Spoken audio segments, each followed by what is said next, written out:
All right. Thank you. Thank you. You all look very nice today. Thank you for being here.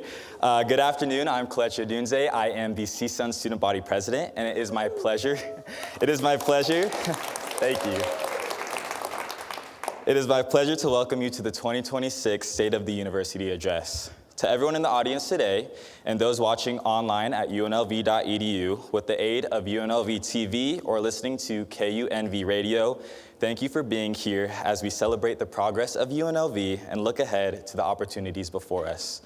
To begin our program, I invite you to join me in a moment of reflection as we view our land acknowledgement.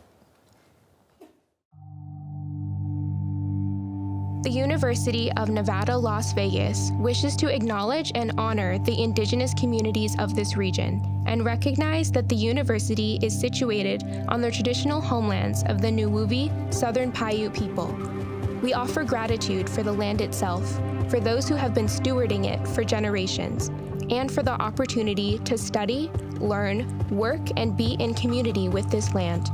We encourage everyone in the UNLV community to engage in continued learning about the indigenous peoples who work and live on this land since time immemorial, including the Las Vegas Paiute tribe and the Mawapa Band of Paiutes, and about the historical and present realities of colonialism.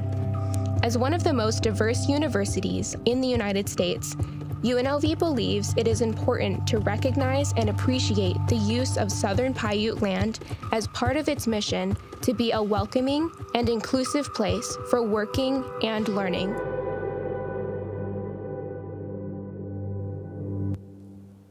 Thank you. Now I ask that you please rise, if you are able, and remain standing for the presentation of colors by the UNLV Army and Air Force ROTC Honor Guards, followed by the singing of the national anthem by UNLV vocalist Kayla Winslow.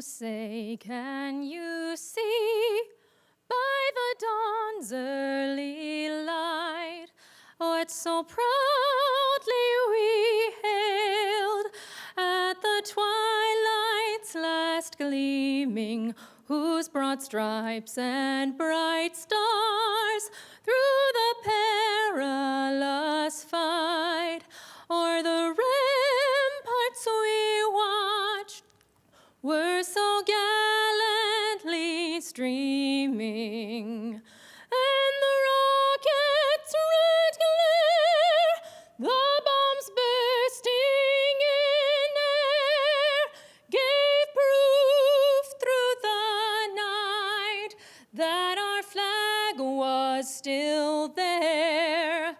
Oh, say does that star-spangled banner yet wave o'er the land of the free and the home of the brave?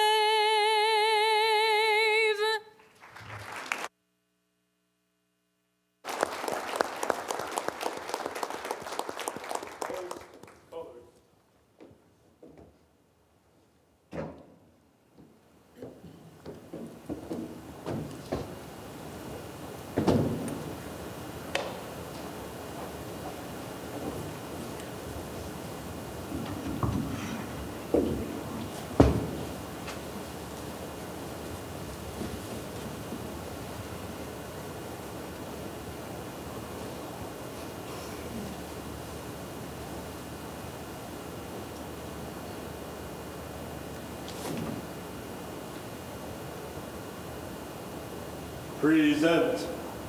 Arms. Order. Arms.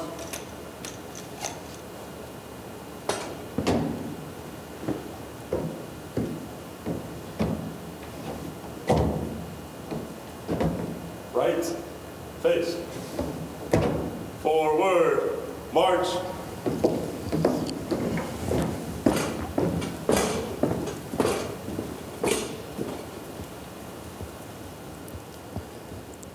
Thank you all. Please be seated.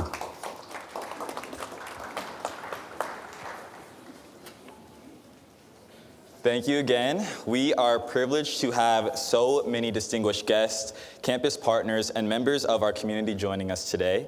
From the Nevada System of Higher Education Board of Regents, we're honored to welcome Chair Byron Brooks. Thank you. Regent Amy Carvalho. Regent Carol Del Carlo. Regent Patrick Boylan. Regent Fernandez. And Regent Jennifer McGrath. We also have Vice Chair Goodman here as well. Nevada System of Higher Education Chancellor Matt McNair also joins us today. Welcome. We're also fortunate to have several members of the Nevada State Legislature in attendance, including State Senator and President Pro Tempore Marilyn Dondero Loop, State Senator Dina Neal,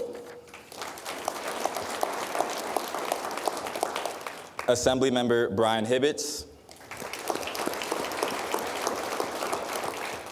and Assemblymember Heidi Kasama. Closer to home, we are proud to recognize our local officials joining us, including County Commissioner and Chairman Michael Naft, County Commissioner James Gibson, North Las Vegas Mayor Pamela Goins Brown, Henderson City Councilwoman Monica Larson, and Las Vegas Councilmember Brian Knudsen. We also extend a warm welcome to the representatives here today from the offices of Senator Jackie Rosen, Congresswoman Dita Titus, Congresswoman Susie Lee, Congresswoman Stephen Horsford, and Governor Joseph Lombardo.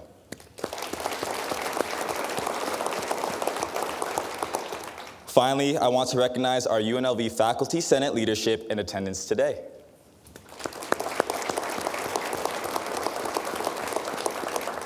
We thank you all for your leadership, partnership, and continued support of UNLV. Thank you all for being here. It is now my distinct honor to introduce UNLV Interim President Chris Heavey.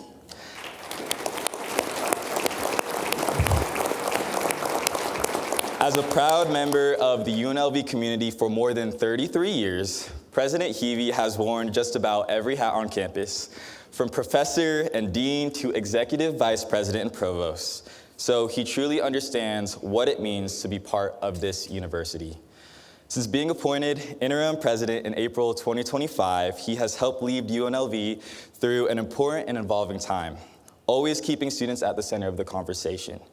Whether it's strengthening campus support and safety, continuing to move our academic programs forward, or building stronger connections with the Las Vegas community, President Heavey has focused on making UNLV a place where students can succeed and feel supported.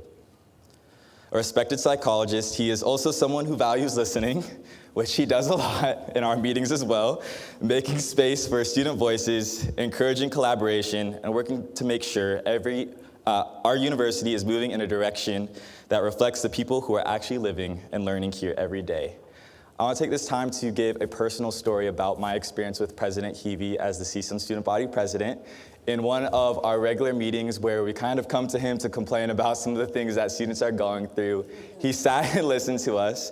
And one thing that we brought up during this discussion was the Tech Loaner program here at UNLV.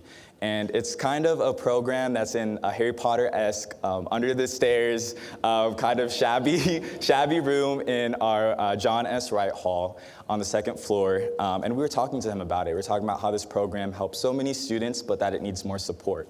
President Heavey listened. He let us talk about it. He let us talk about how much it impacted students and how supporting it could impact so many more students. And so he wrote it down in his notebook and he said, I'm gonna see what I can do. The very same day, we got an email from the Tech Loaner program letting us know that President Heavey walked down there himself and asked how he could support the students and asked how he could support that program so we could benefit our student body. And that happens in every single meeting that we have with President Heavey. And so when I say that he supports students, he really does support students. And he listens to us, and sometimes we come in with big asks, but he tries to deliver. And so I really appreciate the partnership we've had with President Heavey. And as students, we know how important it is to have leadership that not only guides the university, but also shows up, engages, and cares about our experience. Please join me in giving a warm welcome to President Heavey. Thank you so much. Well, thank you, Kelechi, and it's been a real honor to work with Kelechi this past year. He's an amazing student leader, just like so many of our students. And I am truly honored to be here today with all of you to talk about the university that we all love. As you know, I spent my whole career here and been able to see this place grow and prosper. It's been an exciting year, and we have a bright future in front of us. And so I want to talk about some of the things that are going on in the university and how we're trying to increase our impact in this incredible community. I talk about UNLV as an institution built by this community for this community, and hopefully that'll be evident to you by the time I'm done. I also want to thank the people who've come before me to make this institution so great. And I want to recognize President Miana, who's here. Let's give her an incredible round of applause. My friend and colleague, and so many other presidents who made this institution what it is. And so I certainly feel the weight of leadership to make sure that I continue to steward the progress of this institution and hand it off to the next generation of leaders even better than it is today. So it's an exciting time.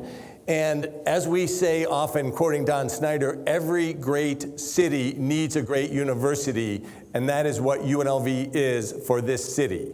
But before we talk about UNLV, I want to talk a little bit about the context of how I understand universities in the broader scope of human history.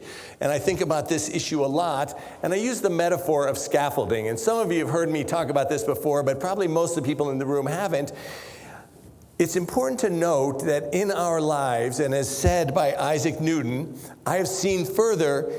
If I have seen further, it is because I stand on the shoulders of giants. And for me, that represents the concept of scaffolding, which is that each generation builds on what those who came before them did.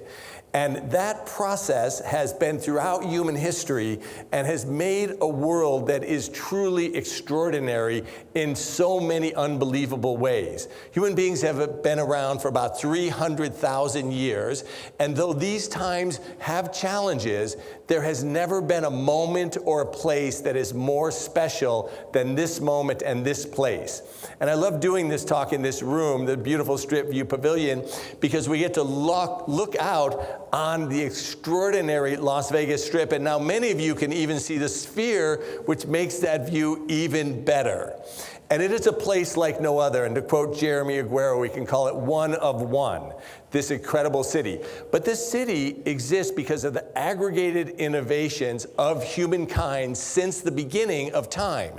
And universities play a special role in that story, which I will talk about today as I go through this talk, this metaphor of scaffolding. Scaffolding is essentially, we think about it in construction terms, of building structures that allow you to reach higher. But essentially, almost everything in our lives now can be understood in that way as a series of aggregated innovations that have made things better and better and better for the people who come next. And universities are, what I believe, the crowning achievement of humanity because they are built for exactly that purpose. It used to happen sort of happenstance or just occasionally. R1 urban-serving research universities like UNLV exist for exactly that purpose, where we bring together the world's leading experts in topics to educate the next generation and to drive further innovations so that the world that is encountered by the people who come after us will be even better intentionally by the work that we do. And that theme runs throughout the kinds of things that I'm going to be talking about today that are happening at UNLV. And so this is a beautiful picture of the scaffolding of the Student Recreation and Wellness Center as it was under construction, as the construction workers were reaching the heights of the top floor of the building, but it also includes what I call like the Heavy's list of major innovations throughout history. And you recognize each of these things as powerful innovations that allowed people to do extraordinary things, and each one building on the ones before them and getting more and more sophisticated. And one of the themes that runs through this list of innovations is knowledge and the spread of knowledge. Because as we're able to transfer knowledge more effectively from one group of people to another or from one place to another, we were able to accelerate this cycle of innovation that makes the miraculous world that we live in today. And we'll talk more about that as we go through this talk. And one of the things, as I said, that our ability to move these ideas around the world makes this cycle faster. I remember the time right before my wife is here today, Nancy Heavey, and right before we got engaged, she was in Japan. And when she was in Japan, it was a time where you couldn't make a phone call easily. And so she was gone for weeks at a time when I could barely talk to her. And now, the world we live in today, everything essentially transfers around the world at the speed of light. And we can talk to people in China, as we will talk about in a little bit, and all of the kinds of innovations. And it also is unique to Las Vegas, the connections that happen here as a city that welcomes visitors from around the world into this place. And so it's a unique environment in which to have this innovation ecosystem that we call UNLV, and one that we, I think, can be very proud of. And so to make this a little bit more concrete, I want to talk about the example of eyeglasses. So obviously scaffolding is a physical thing, so you can reach things that are higher up. But as I said, almost everything in our life can be thought of in this framework, and eyeglasses are a perfect example. Because human eyes are generally believed to be our most important sense. Most of our brain is devoted to seeing. Actually, about the largest part of our cortex is devoted to our vision, but we often can't see very well because our eyes don't work that well. And so in Italy, in about the 13th century, someone came up with the concept of eyeglasses. And then in the 17th century, they started to understand the refractory properties of glass, and so they could make them much more precise in their correction. And then eventually they were able to have eyeglasses that dealt with astigmatism for even more advanced vision correction. And then it bounced over to the United States, and we ended up with bifocals, because Benjamin Franklin, our own Benjamin Franklin, came up with the idea of bifocals. And now we have the idea, and I asked Carol Del Carlo if I could have permission, the idea of actually inserting lenses into people's eyes to fix their vision as the lenses grow cloudy over time through natural aging. She can see better than she's ever seen before because her eyeglasses literally have been put inside her eyeball by the level of innovation that we've achieved. And we'll talk more about even other newer things that are pretty amazing later in the talk. And so when I talk about UNLV, I consider it one of the most special places that exists in the world because it exists fully for the purpose of empowering human progress through education and through innovation. And the most powerful thing in the world is an organization of people working collectively toward a similar purpose. And that absolutely is the case here at UNLV, where people are focused on our mission of improving lives through education and engagement. And one of the things I often say about UNLV is that we change a lot more lives than we'd Stanford or Harvard or any of those other schools, because we take in a lot more students, we operate at scale, and we educate so many students who wouldn't get a college education if they weren't able to come to UNLV, and they certainly wouldn't get an R1 Research University college education if they didn't come to UNLV. And so what we're doing here is truly amazing in our educational mission, and as we'll talk more about some examples, this notion of discovering new innovations, things that are almost unbelievable, this next level to advance people's well-being even further. I don't know what she's discovering in this picture, but she seems very happy about it. And we'll talk about some examples of particular innovations that particular faculty members are doing. Now, if we are an institution built by this community, for this community, we want to think about what are the unique characteristics of this community. So it's not just the Las Vegas Strip, but it's this extraordinary history of Southern Nevada. And so it's incredible to think that in early 1950s, some people realized what this place could become enough to think we need our own institution down here.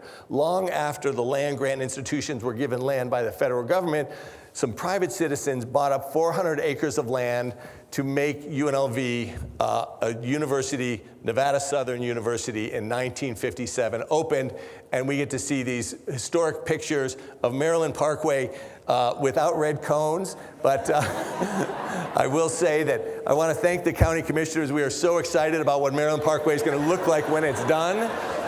It's truly appreciate the investment, because Maryland Parkway is an important part of our campus.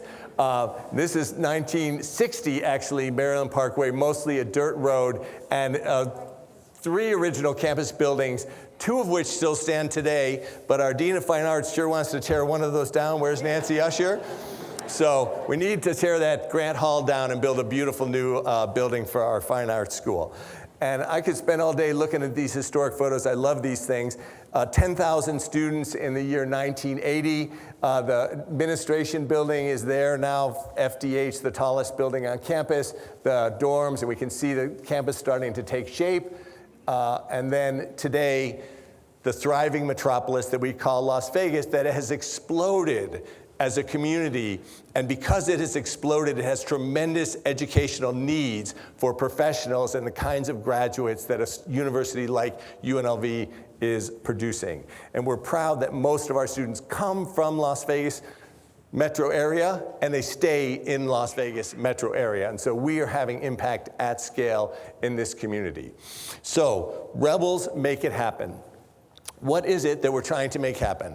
Let's start with the notion that we exist as a public good. The only purpose of UNLV, the reason it exists, the reason taxpayers give us money, is to make this community better. And that is absolutely our focus every day in our mission. It is also not just one of the most special places that exist, but one of the most complex places that exist. I think maybe the most complex kind of institution that exists in the world, because we do so many different things at this university. We have radioactive labs, research, we have housing, we have food, we have everything at this university. And so now I'd ask all of our deans and all of our cabinet members in attendance, could you guys all stand up so we could recognize you and give you a round of applause?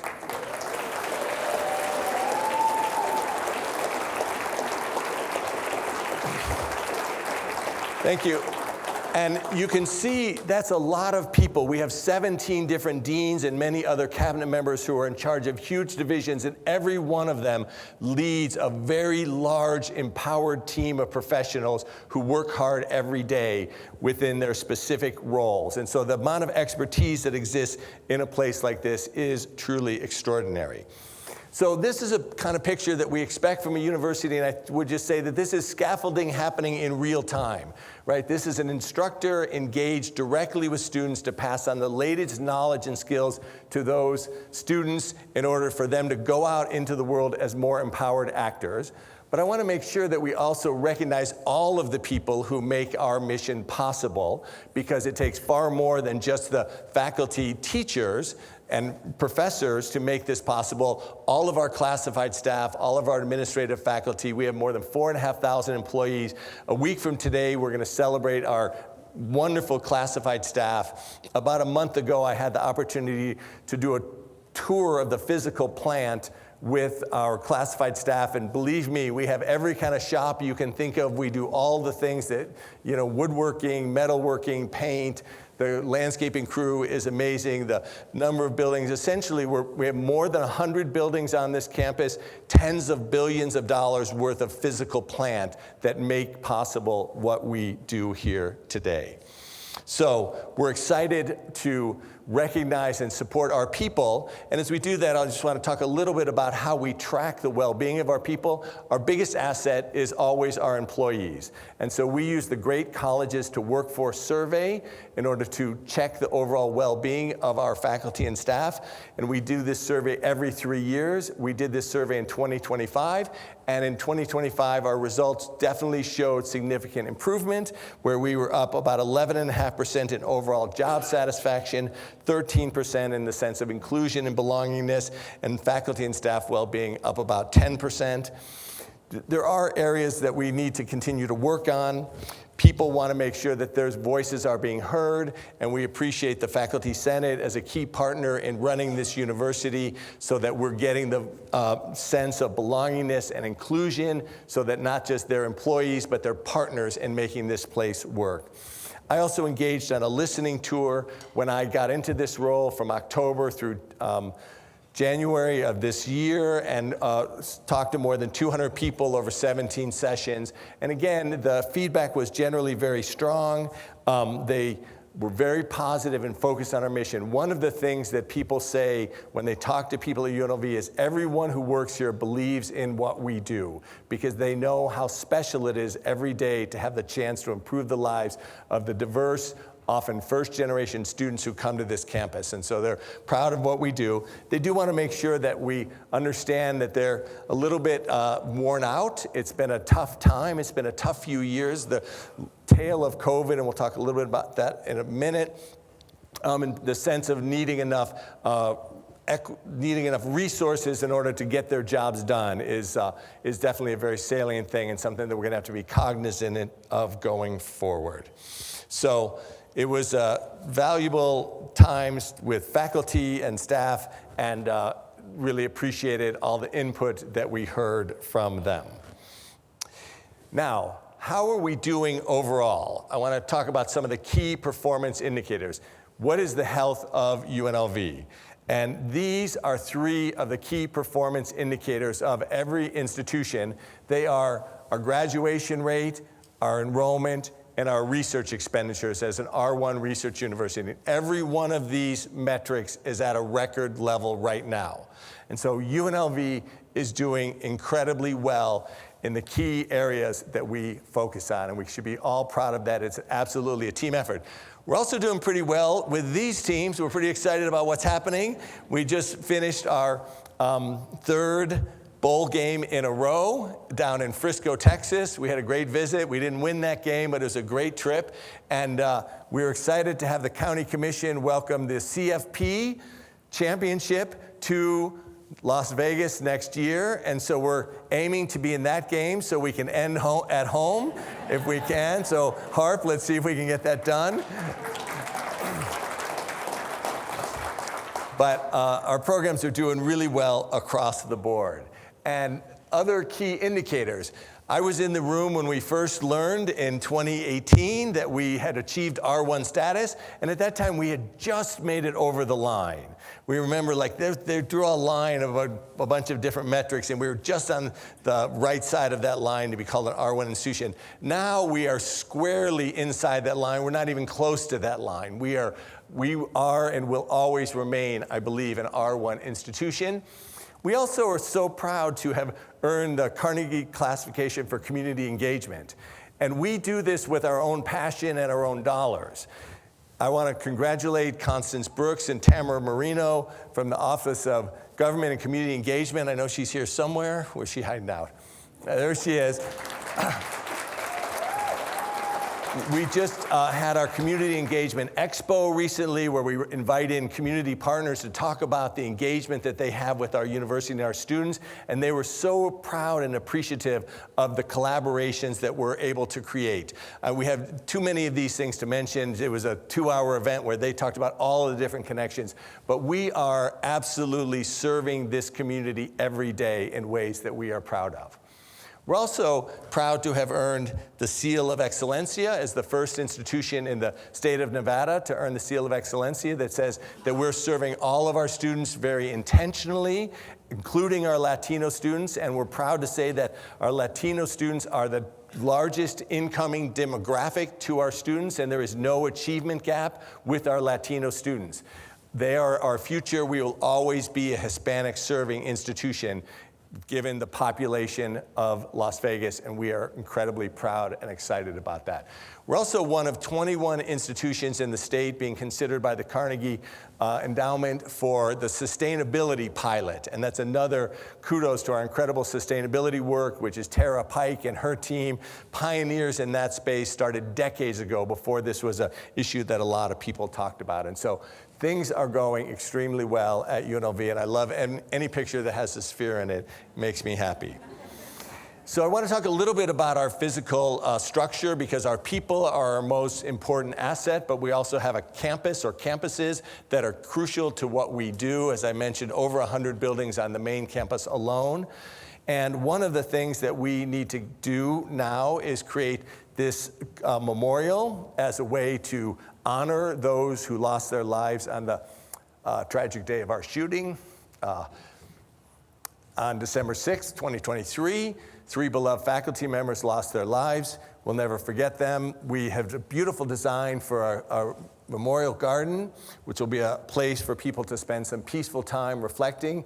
In the next few weeks, we'll start a capital campaign in order to raise money for this garden, and we're going to get this thing built next year so that people have a space to remember that tragic day, but also to find peace and comfort in the community that we have together. Excited to start taking more young rebels into our amazing Early Childhood Education Center.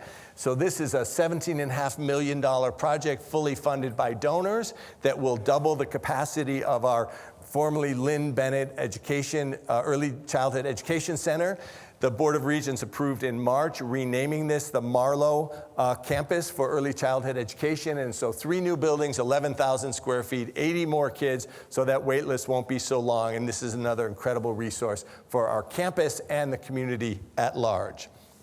We don't want to forget student space, and so we're doing a $4 million remodel of our Cohen theater in the student union to make it a more student-friendly space. Our student union is too small for the number of students we have, and so we need to make sure that we get more space for students to use for their gatherings, and this will basically make that theater space a much more flexible and usable space. The one complaint on every college campus is parking. So we're excited to say that we are about to break ground, and the County Commission is sitting on the permit for our new, not overly delayed or anything, but we think it's going to come as early as next week into this parking garage, which will be our third and hopefully final parking garage, right behind In-N-Out and the Transit Center, and it will add 1,250 new spaces and will look just like this, except hopefully it'll have a big UNLV on that pillar right there. We're going to get that done. But this should break ground literally within a week or two, and we'll have that done by fall 2027. This was approved by the board at my first board meeting as the president in March of 2025. And this one is the big one, right? We are so excited to see this new business building get built. So we want to thank the governor and the legislature for a historic, also record investment in a UNLV building. We've got about $75 million already committed from the state. This building will sit right on Maryland Parkway, the beautiful new remodeled Maryland Parkway. There will be nothing between it and the street, but that sidewalk. And it will be a spectacular monument and a new way to educate students in our largest college. And now I want to let the dean speak a little bit about this from her video. When people think of Las Vegas, they think gaming, sports, or entertainment. But those of us who live here know there's more to our city than meets the eye. Today, businesses across every industry call Southern Nevada home, and Fortune 500 companies convene here to do business. They are drawn by opportunity, innovation, and a rapidly growing talent base. UNLV sits at the center of that talent pipeline.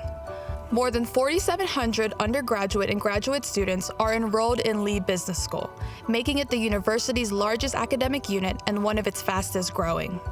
These students aren't just learning how to succeed in business, they're learning how to lead it.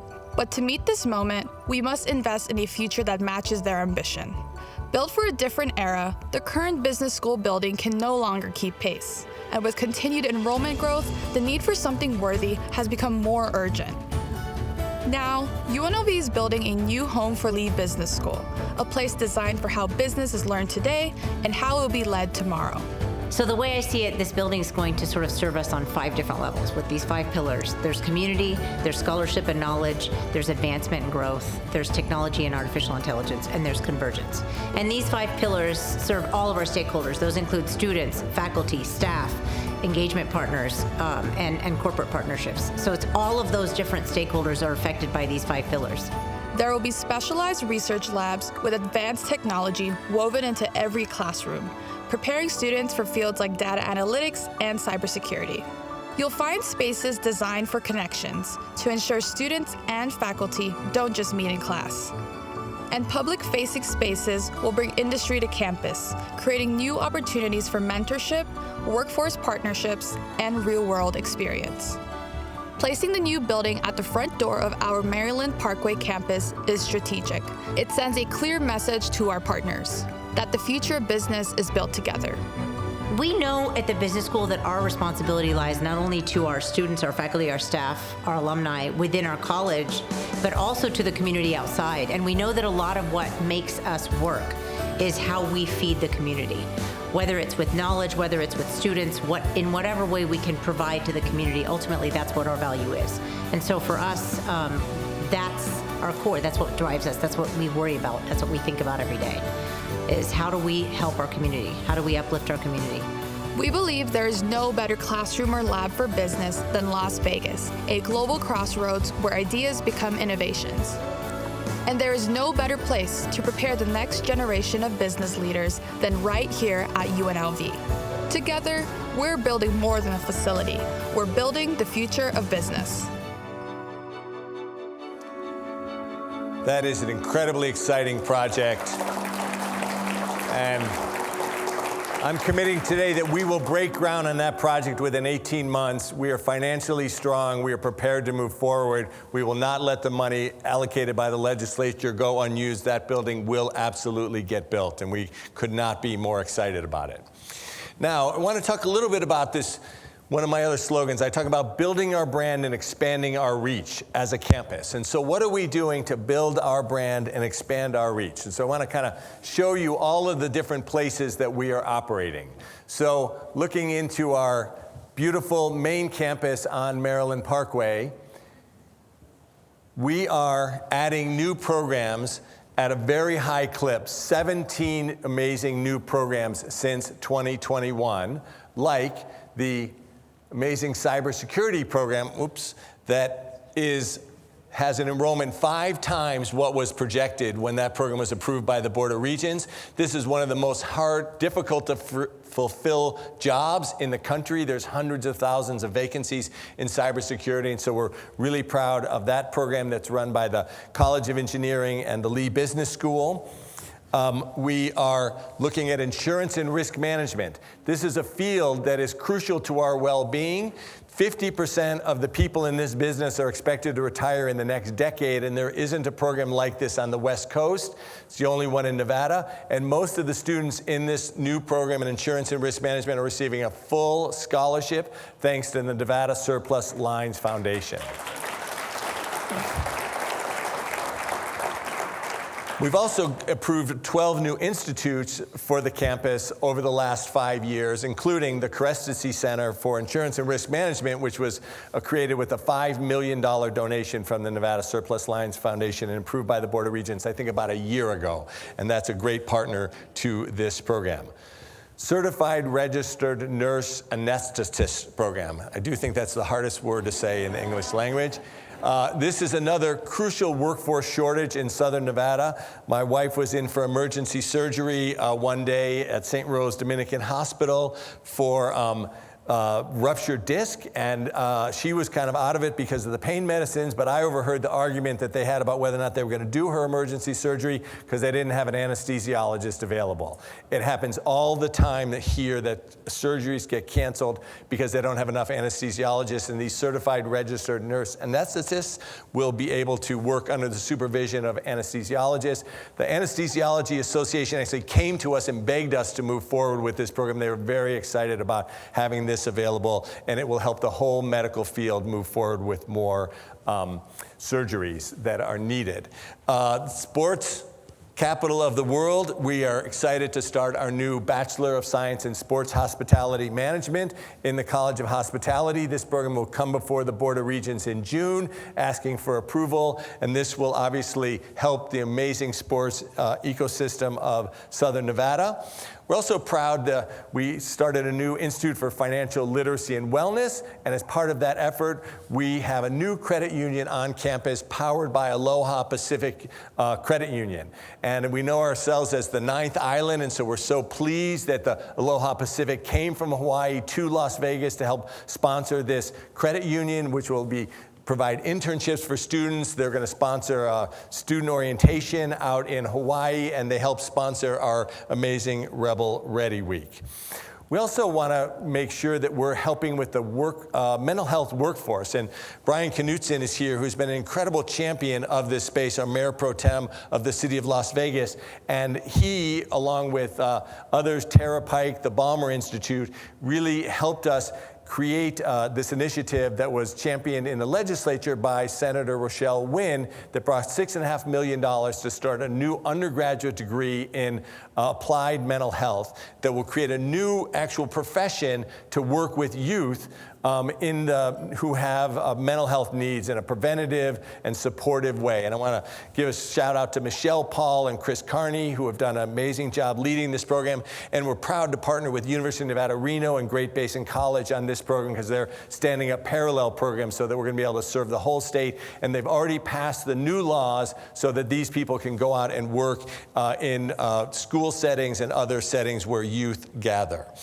Similarly, now we're going to fly out to the medical district, starting another important mental health program in collaboration with the Department of Health and Human Services to create the first professional-focused psychology degree that will focus on neurodevelopmental issues with children. And again, this is another one I want to give a huge shout out to Brian Knutson and Richard Whitley, the head of Health and Human Services, and now he's maybe the head of Health. They split that up. So they split it up, but they gave us an initial grant to start this program that is going to help all of those parents who have kids who needs assessment for neurodevelopmental issues who can sometimes be on wait lists that last for years.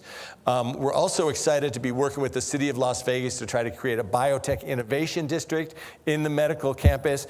We've been collaboratively working with Wexford Science. I think Danielle Casey might be here somewhere from LVGEA, who actually suggested Wexford to me. And she's an amazing economic development leader and partner to our community. And so she suggested Wexford, and we've had them out now multiple times and met with the city and many other stakeholders about really trying to supercharge our biotech industry, and we believe that we're ripe for that opportunity. So that is another exciting innovation. And the School of Dental Medicine is adding high-value programs in advanced needs dental clinic for children or adults with developmental disabilities so they can get services. And also thank Senator Rochelle Wynn for the cleft palate craniofacial clinic, which has stood up where, like so many things in Nevada, we're the largest, one of the few cities that did not have this service available. This is now up and running. I want to thank Dean Gerstenberger for his great work and the whole School of Dental Medicine team for what they're doing in that space to serve that vital need. Now, it doesn't end there. We're very excited to be out at our Research and Technology Park, which a lot of people know for Blackfire Innovation. Great things happen there already, but bigger things are coming. This is a picture of the Children's Hospital in Lehi, Utah, which is half the size of the Intermountain Health Children's Hospital that's going to be built in our Research and Technology Park. We have a groundbreaking ceremony scheduled for October. Another time where we're one of the largest cities in the country that does not have a standalone children's hospital, and so we're really excited to welcome Intermountain Health to our campus. Going over to the historic west side, we're excited to partner with the county and Commissioner McCurdy and Shawnee Coleman on this amazing project, the Clark County Micro Business Park, to make sure that we bring our business creation expertise out into the historic west side, to make sure that we're bringing opportunity out into the community. This is a great project, and I want to thank Zach Miles for his leadership on this collaboration. And we're hoping to see UNLV on that building, but we haven't quite negotiated that. Where's Zach? Yeah, see what we can get that done. And last, but certainly not least, not last, I guess two more in Las Vegas, we're really excited to bring ourselves into Civic Plaza. And so we're hoping to bring an information item to the board in June about the possibility of being in this amazing building with the, that's owned by the city of Las Vegas, and the chamber is there, and Workforce Connections are in that building. So co-locate with them, bringing UNLV further out in the community to have our presence be felt in the downtown core. And really excited about that collaboration. And then in our valley, going out to the amazing North Las Vegas, where we're excited to partner with the city of North Las Vegas on one of the largest, probably last big parcels of land in southern Nevada, where we have 2,000 acres and the city of North Las Vegas has 3,500 acres to build out just north of the Veterans Administration Park on the 215 Parkway. We are finishing, the Corps of Engineers is finishing the remediation on that land, and we expect that land to be transferred to UNLV between 2027 and 2029. We have a $500,000 EDA grant out there, which we hope will get funded to begin the planning process. And we're talking to Howard Hughes about using their advanced planning software that helps plan infrastructure to overlay on that to see what it's going to look like to start putting infrastructure on that blank slate of a large piece of land, 6 times as large as the campus we're on today. Now, if we're talking about building bridges, we want to think about what it means to build bridges around the world. And I've always believed that the partnerships between the US and China in particular, and the relationships around the Pacific, are going to be defining characteristic of the 21st century. And we're so proud to partner with SANS Corp on the SANS Institute for Chinese Language and Culture. This is a picture of our amazing Chinese Lunar New Year celebration. Hua Jing Maskey, stand up Hua Jing. She's doing great work. If you haven't met Hua Jing, she's going to bring a smile to your face. She's an amazing leader. She came to us, I think, from the Wayne State and Kentucky, with tons of experience and tons of connections around the world, and is really bringing the SANS Institute for Chinese Language and Culture to life, including Chinese Medicine Week today. And my wife was there yesterday for some of the Chinese Medicine Week programming with some of her Aqua buddies from Lifetime, took them over there. So we're bringing the community into the campus as well. So if we're going to build our brand and expand our reach, we're not going to stop at our borders. The Dean of Hospitality and I were in Incheon, South Korea in September to talk to the Incheon Free Economic Zone about the possibility of bringing a branch campus to their global campus. And they're inviting only 20 schools from around the world to be in the Incheon Global Campus, and we're one of the 20 who's been invited. I think he just signed the MOU to do the feasibility study that would come forward to the Board of Regents. And if you can see there's a golf course in that picture, and we have an amazing professional PGA approved professional golf management program. And so the dean and I happen to be at the Ryder Cup to talk to the PGA, and they're excited about us bringing that program internationally. And you can't see it on this picture, but there's some integrated resorts here right around the airport, which we are world-leading experts in training people to work in integrated resorts, and that's what their interest in our hospitality and then potentially other programs. And we're not going to stop there, because we went down to China, which is Hainan, China, and this is known by everyone who knows Hainan as the Hawaii of China, and every major resort company is in Hainan, China. It's an incredible resort destination, very much like China, and they would love us to open a campus there, and we're talking to Sands. We're going to sign the contract, I think, this week, hopefully for the $1 million gift that the Sands gave us to do the feasibility study that, again, we would bring to the Board of Regents for further approval.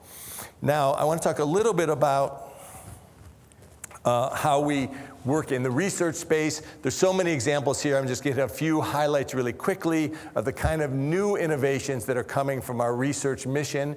We have amazing faculty doing incredible things. This is Brian Villamore from our Department of Anthropology, who is in Ethiopia finding new fossils that is changing our understanding of the human tree.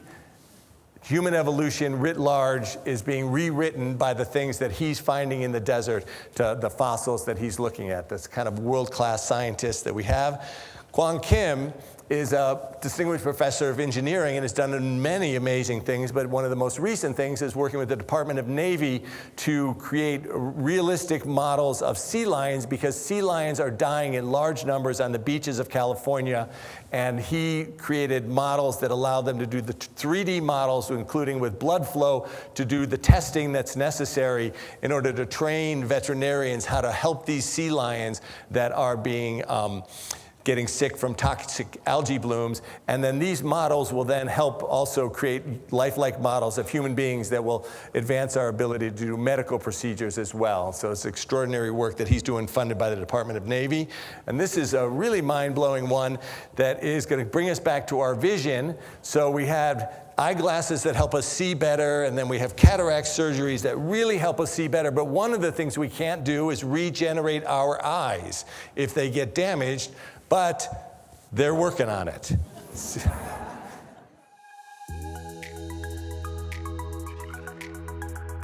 I've always been super interested in regeneration. I feel like if you ask any kid, they're like, it's sci-fi, it's always so cool. And specifically ocular regeneration, regenerating our eyes.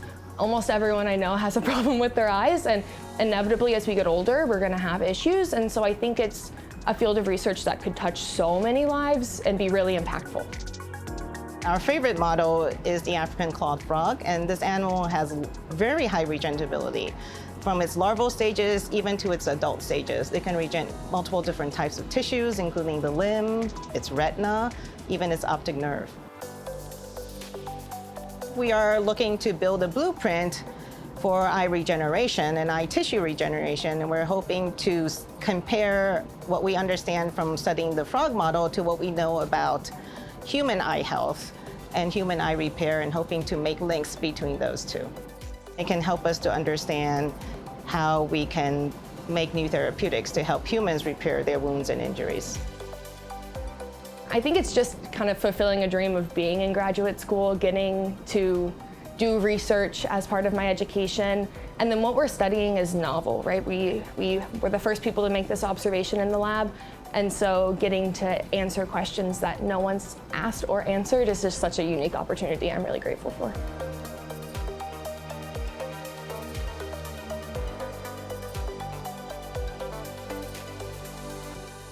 Amazing next generation of evolution or innovations that will drive human wellness. Is Dr. Tseng here by any chance?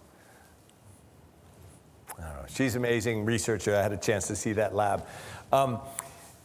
Thanks to our congressional delegation, Senators Cortez Masto, Susie Lee, and Senator Rosen. We're excited to have open the first fully dedicated 7 Tesla fMRI in Nevada for research. This opened about a month or two ago. Kudos to Dave Hatchett, who is running this facility through the research division. This will help us look inside the brain to see functioning and understand the functioning of the human brain at levels that otherwise we wouldn't be able to see. Amazing facility, $6 million project, $4.5 million coming from our federal delegation, and one of only 9 facilities in the world to train people how to use nuclear reactors. As we think about the future of trying to lower our carbon emissions, we think nuclear is probably going to be an important part of that story, and this facility allows people in real time to learn how to operate those extremely complicated but vital facilities. And to make sure that you don't misunderstand that it's all just hard scientists, this is Linda Lister. Linda Lister is a professor of music who helps people figure out how to manage their mindfulness and anxiety while they sing. I wish it would help me be a singer, but I don't think there's any hope there. But we have amazing faculty across all areas. And of course, the fine and performing arts in Southern Nevada are workforce relevant programs in a way that they often are not in other cities, because we have such an amazing fine and performing arts culture here in Southern Nevada. No discussion would be complete without talking about our School of Medicine. The School of Medicine obviously is helping to fulfill the vital workforce need for physicians in Southern Nevada, and they've been now operating for 10 years. This is a picture of the initial graduating class. 2 of our doctors who are married, Dr. Lauren Hollifield and Damian Medrano, and now that they've been out for 5 years, they've finished their residencies, and because we try to focus on educating people who have a connection to Southern Nevada, they're coming back as a radiologist and a anesthesiologist. Just what we need here. And that picture before was at the Shadow Lane campus. Now we're so pleased to be in the amazing medical education building given to us by NHBC, and so we want to thank those donors. It's a world-class facility that allows us the state-of-the-art medical training, including in our advanced anatomy department. We should give a shout out to Dean Barbara Atkinson, our founding dean, and who's here today, who's done so much to drive that forward. And congratulations to Dean Allison Netsky for the reaccreditation of the School of Medicine, that they had a visit in the fall and found out in February that they got full reaccreditation. Dean, stand up.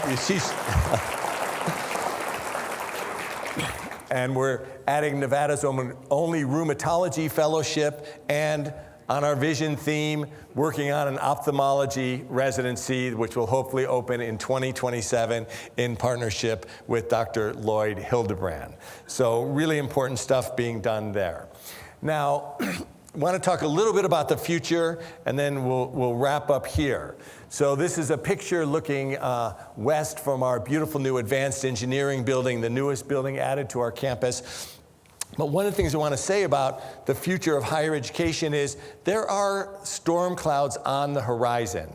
And so those of us in the audience who are old enough might remember that Dustin Hoffman was given one word when he graduated from college that he should focus on. Plastics, right? Nowadays, I think for higher education, it's going to be transformation.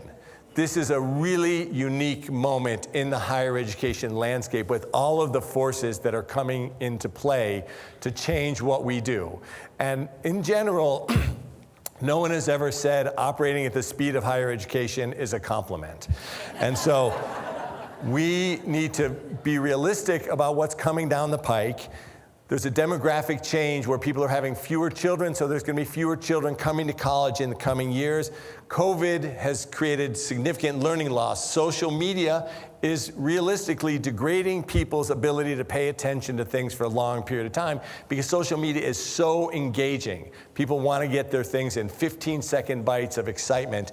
And people are questioning the ROI of college in ways that they haven't before. And so a lot of people are choosing not to go to college, even though the data continue to suggest that college is extremely worthwhile. There are financial challenges as states lower their investment in higher education. That's happened slowly in Nevada over the last 15 years or so until the cost of living raises, which was a substantial historic reinvestment in higher education. We're really thankful for that. And no conversation about the future of higher ed would be complete without AI. And so these things together are going to force us to really rethink how we conceptualize what we do, because what worked 10 years ago is not going to cut it going forward. This is the picture of the completed Student Recreation and Wellness Center. We saw the scaffolding on that building earlier in the talk. And one of the things I think that's important about this is the metaphor of making sure that people understand education as training. And the way that I think about this, if we think about scaffolding, your ability to go farther and do things that you wouldn't be able to do otherwise, people used to run marathons because they had to deliver messages to faraway places by hand.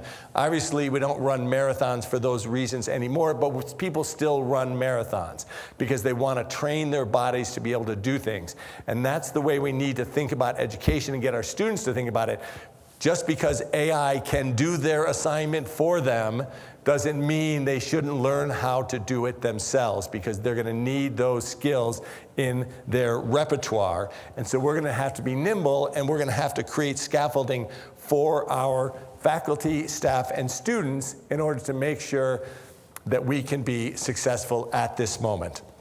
So what do we need to do? We need to make sure that courses are easily accessible to students, and we've grown dramatically in the online space in the last 10 years. We now have 46 fully online programs. We have about 20,000 students taking online courses every semester.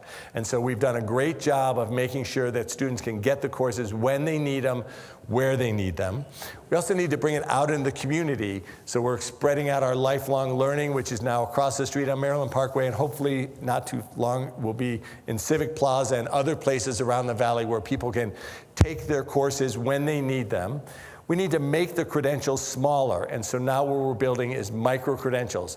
4-year degrees are right for some people, but not for every people. And so now we've created about 45 different credit-bearing micro-credentials, because it's really becoming a skills-based economy rather than a degrees-based economy. What is it you can do, and what do you need to be able to show an employer that you have learned? And so we're doing a lot of work to make sure that we shrink those things down and put the micro-credentials in place. And I want to congratulate our provost and our Associate Vice Provost Kate Corrigan, who's right here in front, and Jake Thompson back there, and Beth Berry, our Vice Provost for Transformation, Innovation, and Teaching and Learning, doing great work to make sure that we keep it bite-sized. We also need to support our faculty and staff, because it is an anxious time in higher education, and they are struggling with how to teach the students of today and how to confront the AI challenges that are ubiquitous in the higher education environment. And so we are, through our Teaching and Learning Commons, and through our AI Fellows program, giving faculty the opportunity to retrain and rethink how they do their teaching. And I want to give a big shout out to Bob Solier, and who has done a great job and Beth Berry is probably here somewhere, not sure where, creating opportunities for faculty and staff to learn about how AI impacts their work and how it can be used to empower their work. And is a great example of how a university can be a resource to a community. Bob and his team were out talking to the Raiders because everyone has the same question. And so they gave a great presentation to the Raiders about how AI can empower their work in the sports and education environment, and they were going to be asked back to talk to the whole leadership team now because it was so successful. And so that's a great example of what a university does about bringing in world-leading experts and making them available to our students and to our community. And so we're going to need to make sure that we continue to scaffold the work of our faculty and staff in this space of AI so they will know how to incorporate it into their work. Another thing we've done related to this is Auburn University has a class that they've stood up. They teach faculty how to incorporate AI into their own classes. We've already had about 60 faculty complete that class, and we've got about 175 more faculty enrolled to take that class, all that which we're paying for.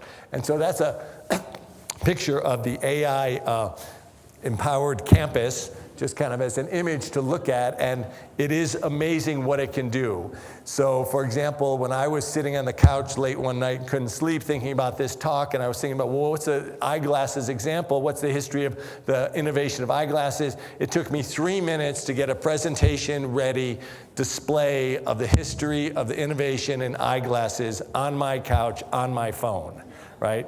And so that is the environment that we live in. And so we need to make sure that we are thinking about that and understanding that teaching will continue to be relational, and the importance is the relationships that we're building with the students to guide them as their journey and help them with their life design perspective. And so, given my voice is wearing out, and we've kind of hopefully convinced you that there's a lot of great things happening on this campus. It's an exciting time in higher education, but it's also a scary time. UNLV is here for this community, and we will meet this moment. We are doing incredible things on this campus. All of the faculty and staff are contributing to the really unbelievably important mission that we have, and we're excited to move forward into the 21st century as a beacon of light in this community that empowers human ability to contribute to the world and to make it a better place. So the future is bright. Thank you for being here. We're proud of what we're doing. This is everything we are. A university born and raised to grow an entire community. Here to bring our hometown, the town we love, the kind of world-class education that changes generations, and the brand of top-tier research that drives progress. This is everyone we are. People who are persistent in our work to make Nevadans' lives better. People who are purposeful in being the change makers our community needs. People who are pioneering new ways to explore the world we share. This is what we are. With eyes on the horizon, the engine of our economy, and the driver of imagination, relentlessly pursuing opportunities here at home and toward the stars. We are pushing every boundary because we are here to serve our community and power its success. We are exploring, solving, teaching, and leading.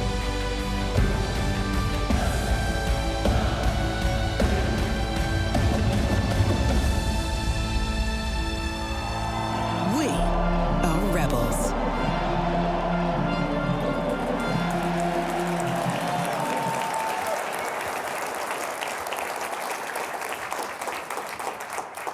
So thank you once again for coming today. Thank you for your partnership. We are so proud to serve this community, and we are so proud to call you our friends and supporters. So thanks for everything you do for us, and we are excited to continue on this journey together. Please stay for a little bit and join us for a reception, and go Rebels!